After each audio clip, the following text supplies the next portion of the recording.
Get ready for Beyond the Arc, a show that eats, sleeps, and breathes the hardwood, featuring two guys who are always game time ready while the competition is still practicing. We're talking about practice, man. I mean, how silly is that, man? We're talking about practice. A couple of basketball junkies who shine a spotlight on the game of basketball all year long. This is a preseason, right? We got to do this in the preseason? Are you kidding me? It's part of the contract. In the preseason, we got to do this? It's the coach, Bryan Fulford. My entire adult life, I've never used the expression game face. And the scout, Steve Barnhart from HardwoodHoopsCentral.com. I know how to play the game. I don't think they know how to play the game when I'm talking to them. Guys, it's time.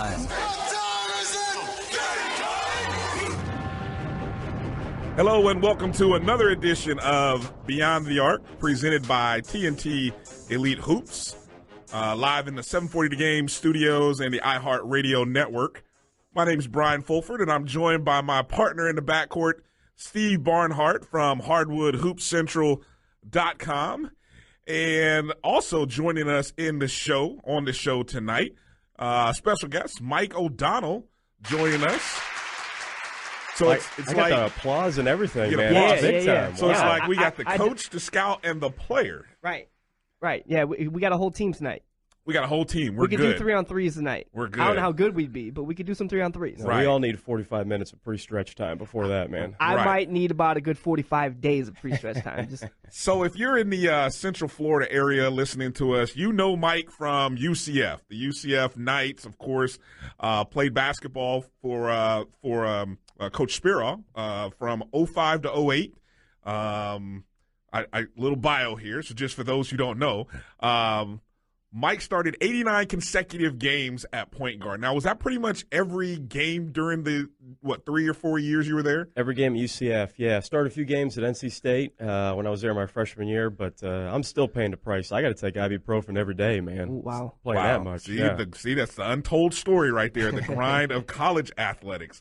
Third most three-pointers in school history with 195, sixth most assists in school history with 394, and ninth all-time in steals, a complete top 10 point guard in the program. There you go. That's what's up. Oh, man, I appreciate it, guys. I had a lot of help around me. It wasn't all me, but I appreciate it. You had some good squads. And so now Mike is doing some color commentating with Bright House, correct? Bright House Sports? Yep. So we'll be looking forward to seeing you during the season.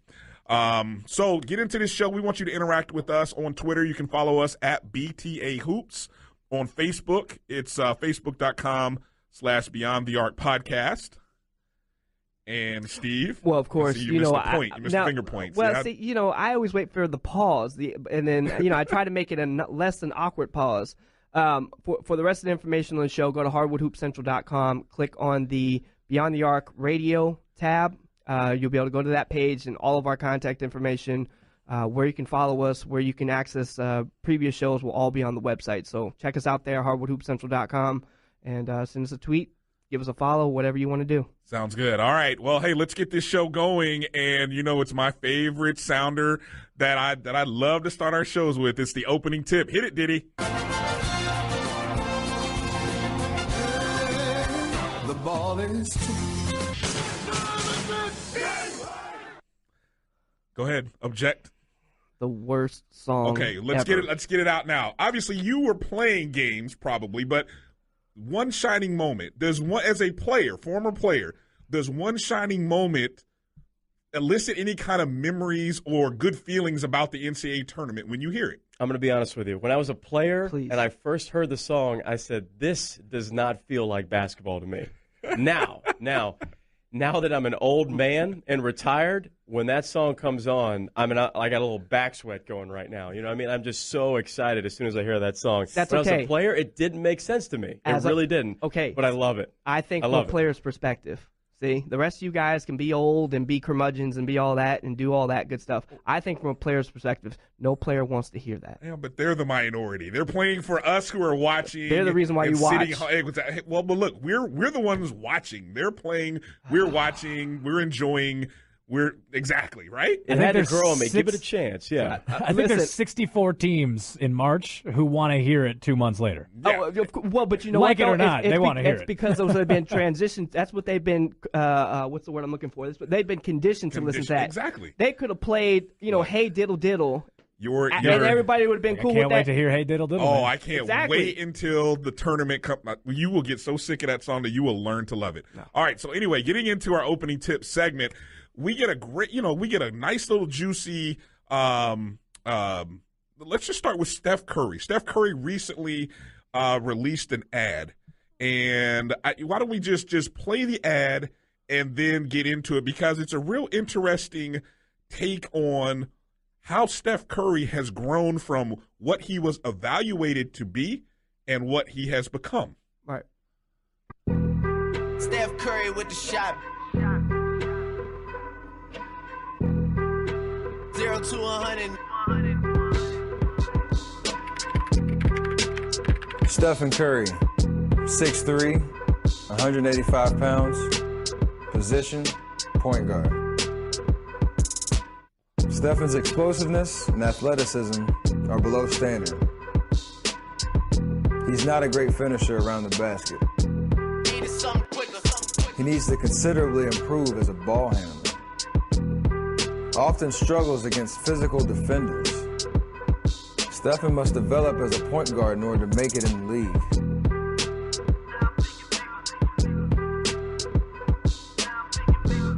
He will have limited success at the next level. Do not rely on him to run your team. My actions being louder than my words. 0 to 100. Know yourself, know your worth. Sounds like my scouting report, and I didn't play. First impression, and obviously you got to imagine. You heard the words. The visual is simply Steph in a gym. There's that lighting where it's really just him and his traditional pregame warm-up, ball handling and shooting things. But first impression, Steve, and then Mike, when you heard or saw the commercial. I mean, it's typical that I've seen tweets of Steph Curry's Rivals page where he didn't have barely any offers, barely any interest. I don't even know how many stars he had, but people have always tweeted out things about him specifically and the way he's evaluated. So to use him as one of these players that was not evaluated correctly, and look, it's easy to say that now because we've seen what he becomes. It's a lot easier to say what a player is and hindsight and all those things. But, my first initial thought was, well, good for him, to be able to show people that, look, it doesn't matter what anybody says about you. As long as you're willing to put the work in and really go after this, you can become something really good in this league or just in general. And that can apply to just about anything. So I like the fact that the message is saying, look, doesn't matter where you're at, what people think, you can always grow from there. That was my initial thought. I don't know about the rest of you guys, but... Mike, what was your initial thought? Here's what I would say is we kind of had a conversation the other day. We talk about NBA guys, you're a player in a team, but you are a business as a person, right? And I think that's great for his brand. And I think it's cool. I think it's sharp. I think it's well done. And why not do it? Right. What I would tell you is in high school and in college, you pay attention to that. You take those scouting reports to heart way more than you do in the NBA. Yeah. I think personally, if I would hear a scouting report of myself in high school, I would be able to write my scouting report in high school because I wasn't dunking on anybody, wasn't beating anybody's sprint, so I automatically knew high IQ was going in my scout report. You know what I mean? Fundamentally sound, high IQ. That was going to get written in even if I missed every single jump shot. Like, I knew that. But, from an NBA perspective, going back to the draft, that's really, really, really good for his brand. Do I think that Steph Curry uses that scouting report as motivation now? Absolutely not. Do I think he used it a little bit during the draft process? 1,000%. Right. And that's the type of player he is because he's going in the summer, putting in work to get better every single day. Is he using it now? Absolutely not. Right. For commercial, 100%. Right. So it brought up the discussion that we had about the value of scouting reports. And, Steve, so this is right in your wheelhouse. Right. And, I guess one of the questions that I brought up is listening to those, negative weakness, or you can call them weaknesses or negative comments. Right. They almost sound like coming from a analyst or a reporter who, one of the guys who covers maybe a Chad Ford type or somebody who does the draft rankings or pre-draft rankings. That's not a quote-unquote scout. So from a scout's perspective, you had very strong thoughts and opinions about that. Well, the way I look at it is when I'm putting together a scouting report, I don't want to suggest that a guy isn't going to be able to do something necessary. Like I wouldn't say, like let's say I have a kid that I know that I've scouted that is getting ACC or Big Ten or whatever interest. I'm not going to write in my scouting report, he's just not going to cut it in a high major environment.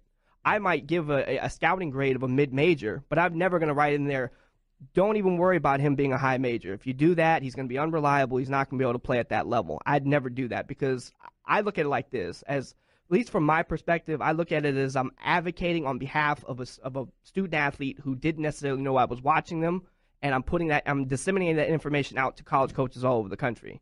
Now, that's different than what's being done here. If Draft Express or NBADraft.net puts out something, that goes directly onto a website 9 times out of 10 to draw content.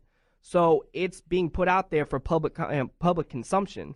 So for me, I look at it and say, if I know I'm going to put out something for public consumption, one, I better be ready to be wrong. But then two, I'd better know exactly what it is I'm talking about. I need to know that if I put down that he's not going to be a reliable point guard, some of these other things that seem a little more opinion based, I need to make sure that I'm 100% behind that, and it's not just, well, hey, other people feel this way or other people are saying this. I need to know with my own eyes, my own thoughts and feelings that this is really how I think it'll play out. And so you're covering and at your level and what you do, you work with or are primarily looking at guys going from the high school to college level. Mm-hmm. And we talked about a possible difference. And, Mike, that's maybe where you can add in just in your interactions, not only on the college level but being a part of a college coaching staff, the difference between the level where Steve is interacting with players who are going from high school to college, but now you're dealing, which is right here in this wheelhouse where Steph Curry was,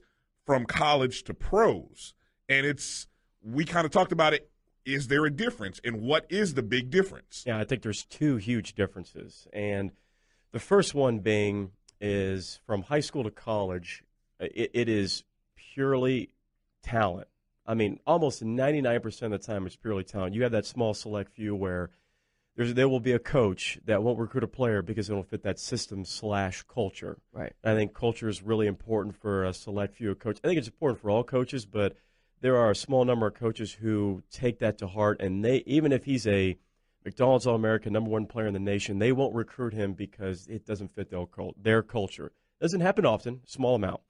Now, when I was with the staff, the UCF basketball team, I would actually have, as director of operations, I would have pro scouts call me from a number, about 3 or 4 different NBA teams and talk to me about a player or two that we had at UCF. And as they would ask me my opinion, talent-wise, about them, every single time I started talking about their on-the-court performance or evaluation, they would stop me and say, what is he like as a kid? What is his character? And it almost took me back every single time. It kind of blew me away. Mm-hmm. Those guys are so good at evaluating talent. The last thing they need to hear is an opinion of a 25-year-old kid on how good this kid is. You know what I mean? Like right. it just doesn't matter. But they trust the system. They trust the basketball culture to know if you're a good kid or you're a bad kid, if you're a troublemaker or you're a straight-A student, or if you're an okay kid and you're just easily influenced one way or another. Those are decisions that they make. That comes down to a signing bonus. That comes down to be a first-round pick, second-round pick. Character is so big. When your talent is iffy right. and you're not a lottery pick, character is a big deal for a lot of teams. Well, and I can tell you from my own perspective is that's the one area where coaches will always say you can't get enough information about that, what a kid is like. And that's why social media is such a big deal. Now. Because now we can get a glimpse into who you are. and we can kind of just put some things together just based on, because I guess in a coach's mind, or where you think you are. Right. In a coach's mind, they'll think, well, if you're willing to put that out as a mass message to everybody, what else are you willing to put out there that might not be a mass message, but it will be a mass message about our university because you're a part of our team. And universities are brand. The universities are a strong brand, right. And everybody, there are enough stories out there about guys who misstep and make mistakes, and it reflects almost unnecessarily or unfortunately it gets lumped back in. Oh, hey coach, what are you doing? You're not overseeing your kids. Well, if any of us remember college, well, I remember college on a different level than you probably had a little more restrictions or just in terms of what you could do. But for most college kids, it's a little wild, and you do dumb things. You make mistakes, and so, but somehow it gets brought back to a coach who's making millions of dollars, and the last thing he wants to do is lose his job, and a university which is making billions of dollars or upwards of hundreds of millions. Right. They don't want to lose any type of sponsorship or advertising by a mistake from a kid. Right. So, it's a lot at stake. You brought up Draft Express. Now, we can sort of make the assumption that, that those reports came from a Draft Express report, and I think there's a series of tweets which were put out yesterday was the 23rd, yesterday. And I'll just read a couple of them. And first off, the first one that came out said, Steph Curry is right. We did a poor job evaluating him in the draft. Not an excuse, but things were different in 2009. He also improved a ton. Right. Sometimes the best way to learn is by making mistakes. We've definitely had our fair share, and we'll have more motivation to keep improving. To Steph's credit, he's helped us and many others rethink what it takes to be a great NBA player. We weren't the only ones who had doubts. True. Right. And let's not forget that Johnny Flynn, Hassim Thabit, Ricky Rubio, and Tyreek Evans were all drafted ahead of Curry. NBA folks got it wrong too. So and that happens. Yeah, I was going to say. But I guess the to put a bow on all this, the one thing I tell guys all the time is you got to figure out how to turn weakness into strength, good into great, and great into unstoppable. There's always that next level. I don't care what you're good at, what you're not good at. There's always that next level. If LeBron James or Kevin Durant can figure out something in their game to work on, everybody below them needs to figure something out.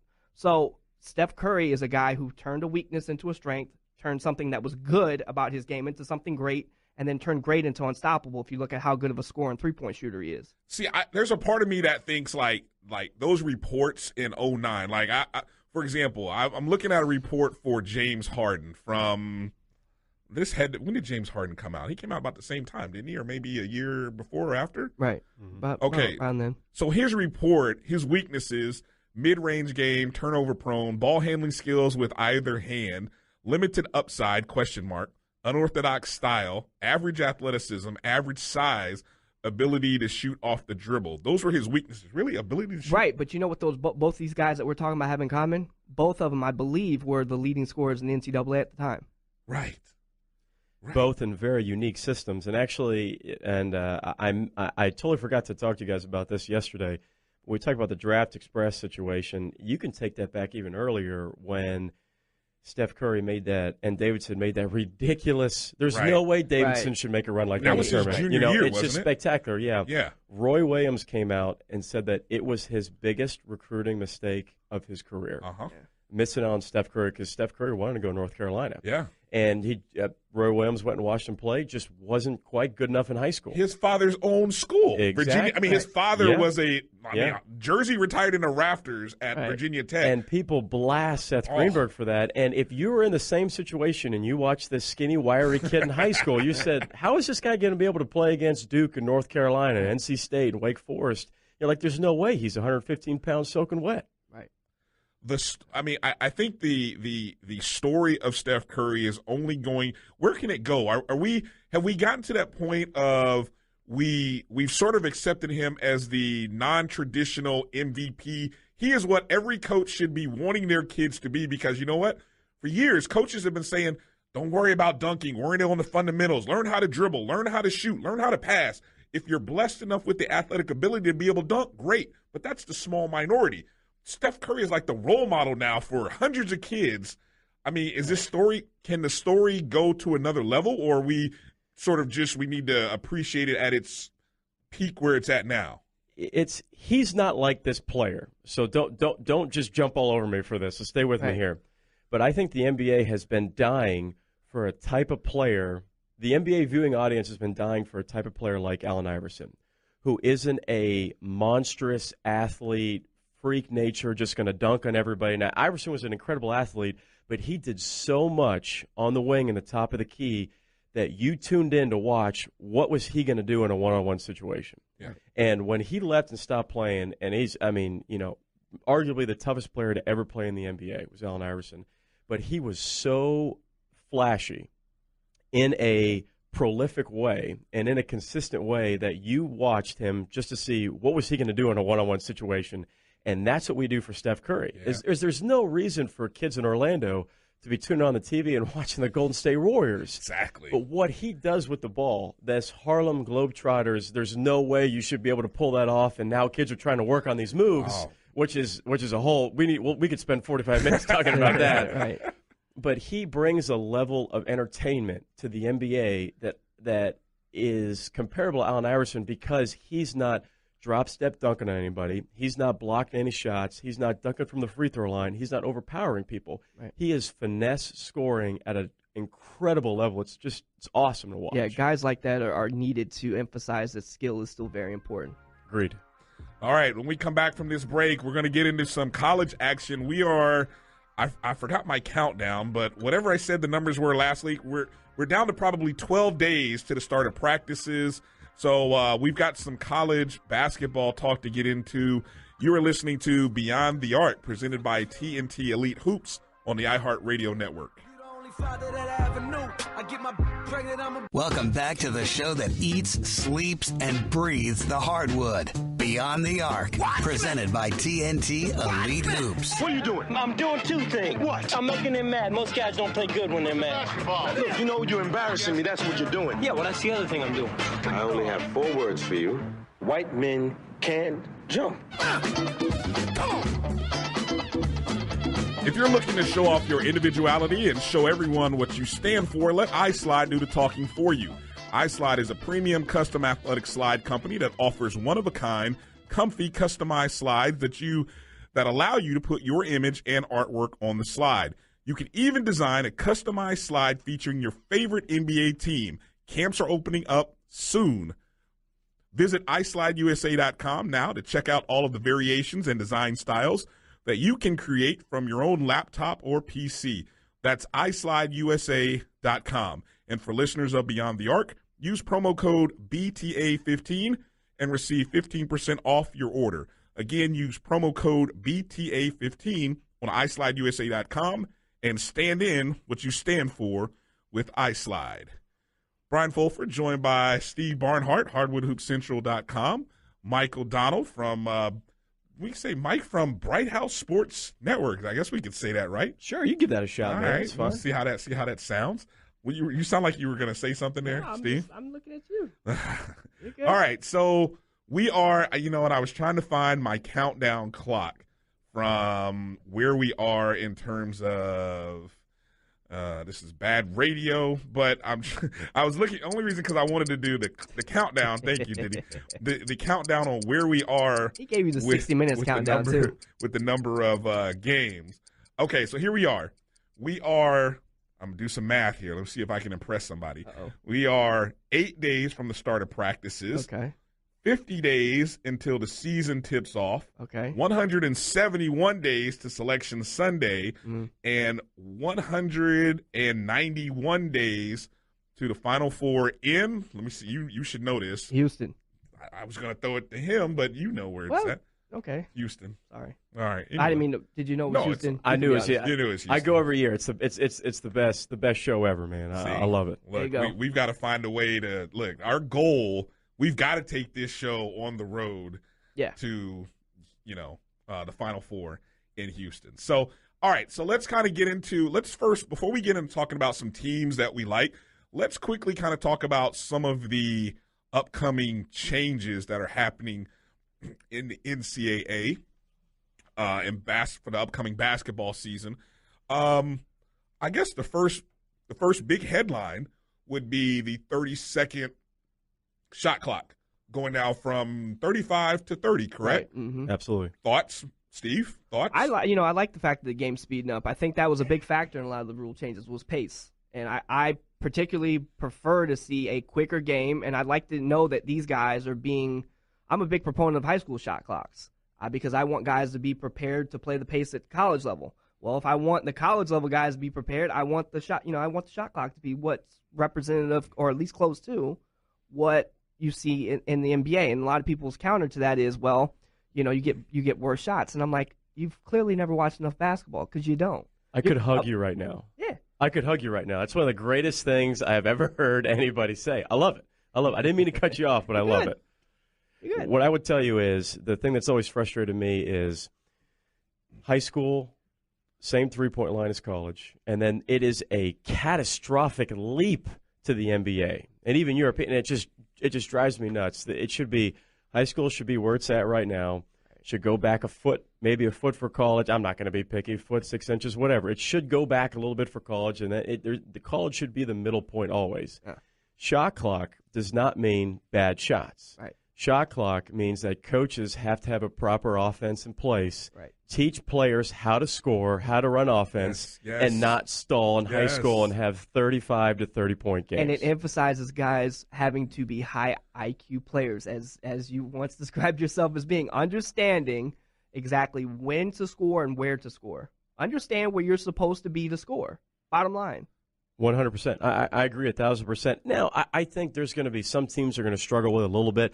5 seconds is an eternity, and it's nothing at the same time, depending on how you work it. Right. And in the half court, really for me, it's going to force a couple teams to tweak one or two things, but what's really going to expose, it's going to expose whether or not the teams that play that Princeton style of offense, whether they're able to get an earlier shot. Right. It's not going to hurt a team like Kentucky. It's not going to hurt Duke. It's not going to hurt. Actually, I was going to say North Carolina, but they really worked down the shot clock, in the last couple of years. Yeah. But teams that do play high up tempo and the best offense in the country, in my opinion, in terms of plays, even though Hoiberg left, was Iowa State. Right. Steve Prom's got great offense, but there are a number of teams that run great sets that get shots in the first 15, 16 seconds, but they don't run great sets to get shots in the first 15 seconds. They run great sets to just get good shots. Right. It just so happens that their offense is so unique that it happens early in the shot clock. Listen, a shot with 29 seconds on the shot clock, on a 30-second shot clock, doesn't mean it's a later rush shot. It just might mean that's what the offense has dictated you to shoot. Right. So I think it's great for the game. It's going to speed it up a little bit, but it's going to force coaches to implement an offense that's conducive to their style of play. It'll be interesting to see whether scoring does actually go up, because it seems like the whole pace of play thing and reducing the shot clock was that very, very popular take that everyone seemed to have, and for the last 2 to 3 years, that's what the college commentators have been really pushing. It was like the side agenda that they've been sort of fussing at the NCAA and college. Hey, you guys need to change the shot clock. It needs to be this, and now you get that. One of the other things about the pace of play, which I think will be interesting, is that the timeouts. Now, this report, well, I guess reading from the NCAA, it says teams will also have one fewer team timeout in the second half. Only 3 can carry over instead of 4. You kind of brought this up a little bit, Mike. Okay, explain. You get how many times? You get 4 per half. Right. Explain in terms of what happens now if you don't use a timeout by X amount of time. Use it or lose it, man. I mean, if it's there, use it. If not, most coaches have. If you've been a head coach in Division I for over 5 years, you know exactly when you need to call a timeout and when you don't. To me, 4 timeouts has always been, even as a player, a little excessive. There were times when you call a timeout and it was great to catch your breath, and you hop in for 2 minutes, then it's a TV timeout, and you're back down. It almost sometimes felt like it was messing up the rhythm of my game and the flow of the game. I think 3 timeouts per half is fine. My opinion, with all the TV timeouts, considering the fact that oh my gosh, it's got to be 75% of games are on TV nowadays, and ESPN3 something. Very few of them. No question, yeah, and you have to have the mandatory TV timeouts for commercial breaks. If you even went down to 2, I wouldn't be upset. Look, really wouldn't. We know when the TV timeouts are. They're after 12, under 8, under 4. Right? So you got 3 of them that are coming. No, I forgot the 16. So there's 4. Mm-hmm. Yeah. There's 4 of them that are coming. Look, if you went to a college style or NBA model and said, why do you have 7 timeouts in an entire game? 7 to 8. Give these coaches 5 timeouts. Give them 3 fools and 2 30s, or 3 fools and 3 30s. Shorten it up a little bit. I mean, and use what you're going to use. Well, you're not going to teach a player to shoot better in a timeout. No, you know, I mean, the reason why you're calling a timeout is either to rip him in half because the energy level is not there, or you're making an adjustment from an offensive defensive end that's already in place that you already know. You're not going to teach your player anything new. The other thing, though, too, with the timeouts, that I think is pretty interesting, is the coach can't call a timeout during a live possession anymore. Right. And to me, that is going to be fascinating to see because you're going to have coaches screaming their heads off. The coach can't call a timeout. Not in a live situation. A live ball situation can't call timeout anymore. I love it. Here's the thing that this is, you got to do this for them. You guys got to watch games. You got to watch 2 things. You got to watch the players that when a TV timeout is called, looked up, be like, who called the timeout? That's when you know that guy is not engaged in the game. You know, because it happens every game. Multiple players like, oh, who called the timeout? That's TV timeout here, my man. But there's going to be so many coaches I can't wait to see. They're going to be screaming at their point guard, they're screaming at their center, and there's going to be turnovers because the player is going to have to turn, look, and respond if they're not actually engaged, and defenses are going to play on that. Yeah.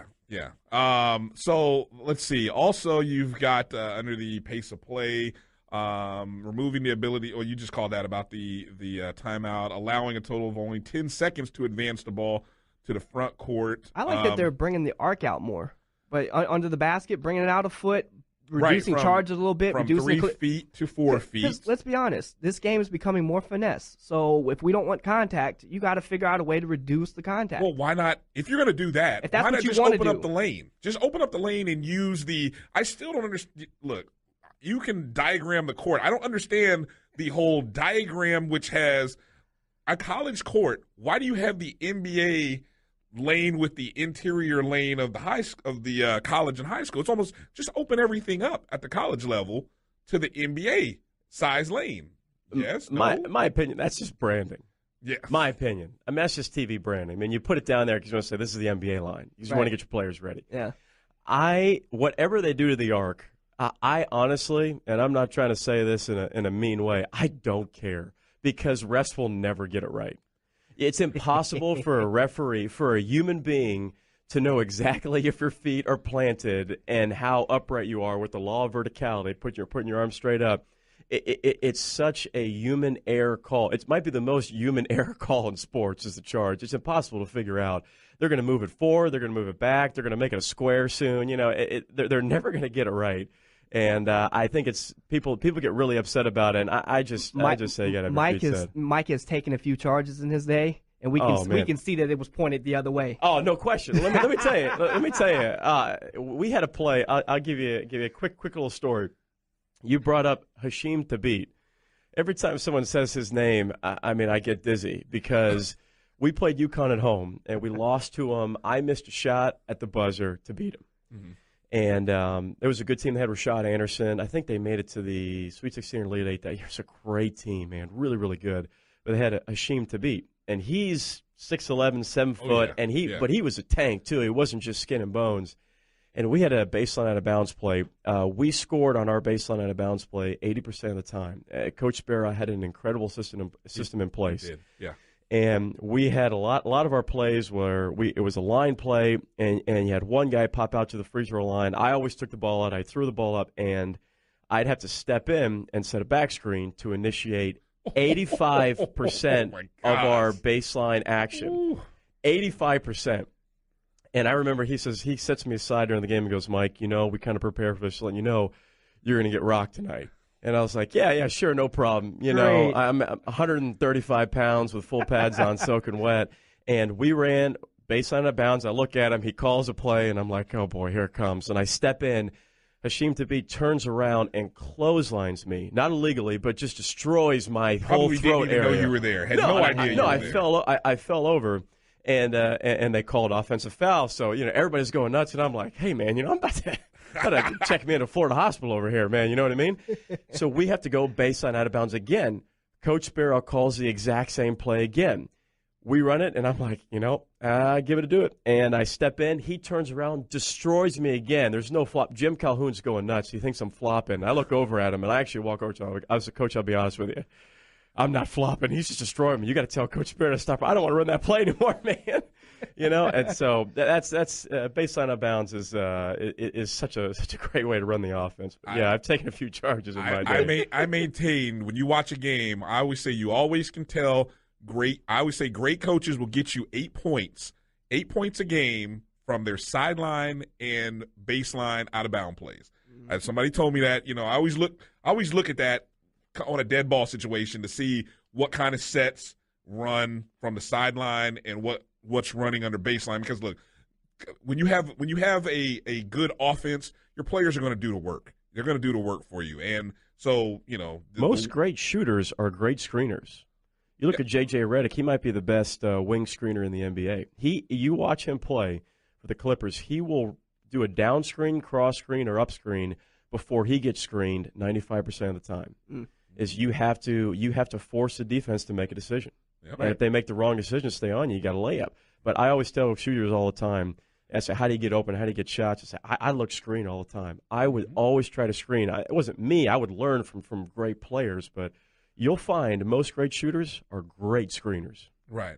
All right. So when we come back from the break, we've got more news and nuggets as we get ready to go into the fourth quarter of this show. You are listening to Beyond the Arc, presented by TNT Elite Hoops on the iHeartRadio network.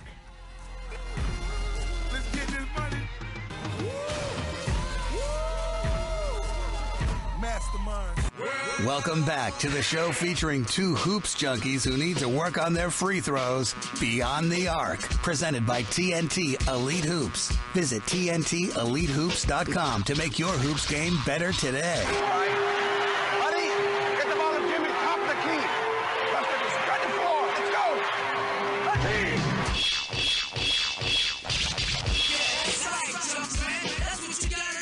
Welcome back to Beyond the Arc, presented by TNT Elite Hoops on the iHeartRadio network.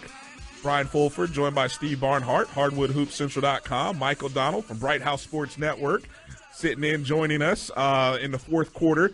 And we go to our news nuggets. So we'll just go to a bit of randomness here in this final minutes. And I want to let's start by recognizing and saying happy trails and goodbye to Mr. Jason Richardson, a.k.a. Jay Rich, decided to call it quits and retire after 13 seasons in the league. I will give you 3 things as to why Jason Rich is worthy of mentioning here. One of 3 two-time NBA slam dunk champions. Name the other 2. Steve, Mike. Jordan is 1. Vince Carter. Nope, not Vince Carter. What's the other kid's name that was that? Oh God, Spud Webb. No, same size, not Spud Webb though. Beat Dwight in the dunk contest. Nate Robinson. Correct. Number 2, career earnings. Okay, this is. I love this game. Over or under $100 million career earnings in 14 seasons by Jason Richardson. I gotta imagine it's probably over, slightly. Over. Correct. 104,303. His highest year, funny enough, was right here in the city of Orlando with the Magic, where he earned 14.444, a bunch of fours, that year. That was his last. Was it 1, 2, 3, 4, 5? It's his last what is that, 6, 7, 8, last 8-digit salary. Everybody will remember him for the dunk competition stuff, but what I'll remember is he's had a good stretch of his career where he's been an excellent scorer. If you look at his career average, he was at 17 a game. Right. But the other thing I always remember is that Golden State Warriors run, and I think it was like 05. With Baron Davis? Right, in 07. And they Yes. were, I think, what they want to say, they became the first 8 seed to beat a number 1 seed in a 7-game series. I'll remember that team forever. And he was a significant part on that team. That was the first time you got a glimpse as to what Golden State's crowd was like.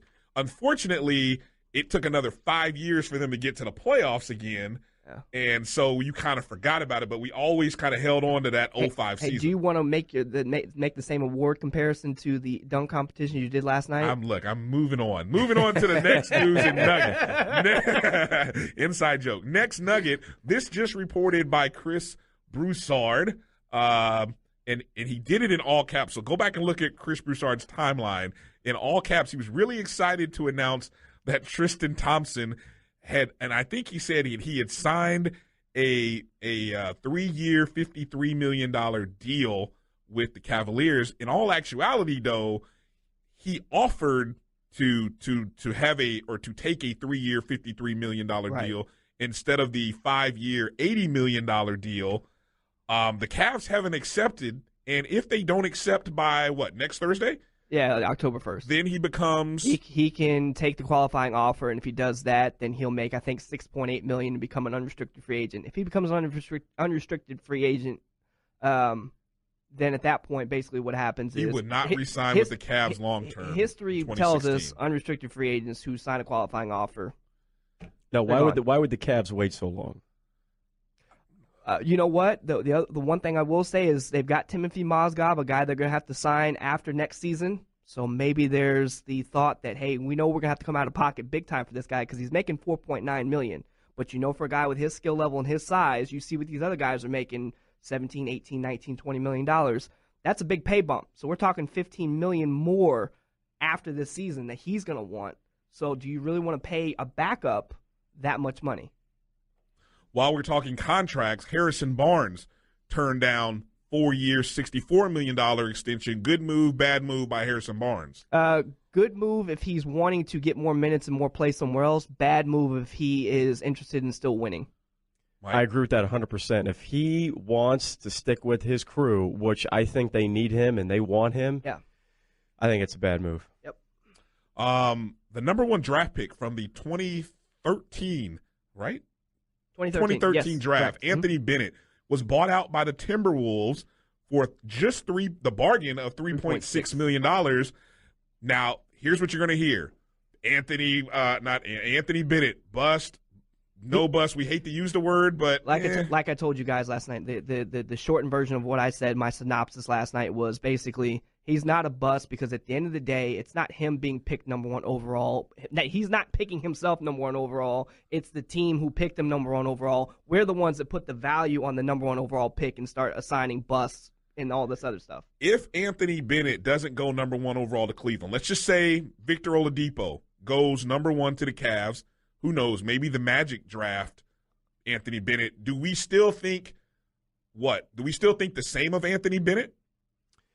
From a media's perspective, no. It's not a big of a deal because he wasn't the number 1 pick if he was to go fourth. But because he's the number 1 pick, yes. I'm actually rooting for him.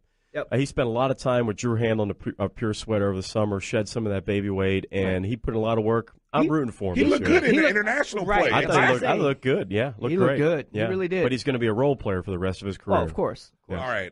We've got about a minute left. Maybe the last thing here, Steve, you mentioned this. Kentucky hosting their second NBA Combine camp, but also you said who else is hosting one? So you've got Kentucky on the 11th and 12th doing their second year in a row, and you've got LSU doing on the 13th and 14th, and they've got quite a few guys on that team that will be getting NBA looks. So, last thing, before we get out of here, Scottie Pippen's birthday is tomorrow, one of the 50 greatest players ever. You know I'm a Bulls guy. I got to give him a birthday shout out. But is he one of the top 5 from the 90s decade? He would be on my top 5. He'd be my small forward.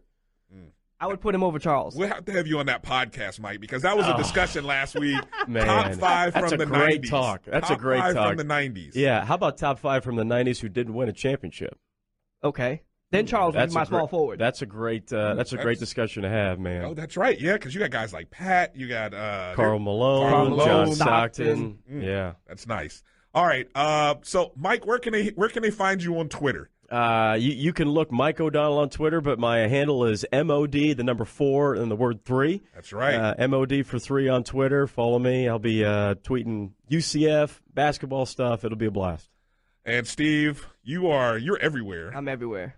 So, just follow me at HW Hoop Central. We're about, 24,000 strong at this point. So the network is growing. Exactly. I want to remind you to check out our Facebook page again, Beyond the Arc Podcast. Share your thoughts.